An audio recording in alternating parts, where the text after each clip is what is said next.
ലോക TB ദിനത്തോടനുബന്ധിച്ച് Paranthal mount Sinai medical സെന്ററിൽ TB ബോധവൽക്കരണ ക്ലാസും സൗജന്യ രോഗനിർണയ ക്യാമ്പും നടത്തി.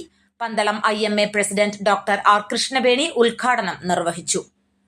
പ്രശസ്ത പൾമനോളജിസ്റ്റും പന്തളം IMA സെക്രട്ടറിയുമായ ഡോക്ടർ നിഷ മാത്യു ക്ലാസ് നയിച്ചു. ഗ്രാമപഞ്ചായത്ത് അംഗം പൊന്നമ്മ വർഗീസ് അധ്യക്ഷത വഹിച്ചു. ഹോസ്പിറ്റൽ ഡയറക്ടർ അനു ചന്ദ്രശേഖർ ഹോസ്പിറ്റലിന്റെ ഭാവി പ്രവർത്തനങ്ങളെപ്പറ്റി വിവരിച്ചു.